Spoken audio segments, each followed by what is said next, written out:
ঢাকা বিশ্ববিদ্যালয় পদার্থবিজ্ঞানের সূত্রগুলোকে নিয়ে খেলা করে। কীভাবে খেলা করে দেখো, খালি দেখবে প্রমাণ সহ। ওকে, আজকে পার্ট 1 তোমরা যদি কমেন্ট করো তাহলে সবগুলো পার্ট আমি দিয়ে দিব।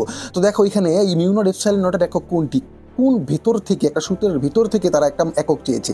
জেনারেল কিন্তু এটা তুমি সূত্র পাবে না, মিউ নট এপসাইলন নট। তো এখানে স্টুডেন্টরা 45 সেকেন্ড এই জিনিসটা ভেবে উঠতে পারে না যে কীভাবে অ্যান্সার করতে হবে, এটা কথায় আছে।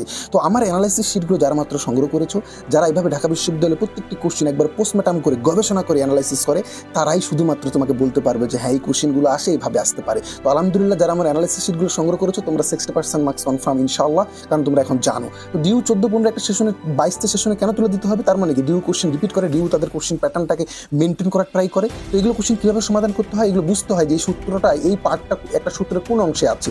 তারপর সেখান থেকে দেখো এটাকে আমি খুঁজে বের করলাম, C equal to root over mu naught by epsilon naught, এটাকে আলাদা করলাম, উভয়পাশে বর্গ করলাম, দেন এটা ছিল অপশন 1/c² 1/বেগের উপর স্কয়ার। এখন কথা হচ্ছে এই ধরনের কোশ্চেন কি আরও হয়েছিল? অবশ্যই আরও হয়েছিল বিভিন্ন বিশ্ববিদ্যালয়ে। তুমি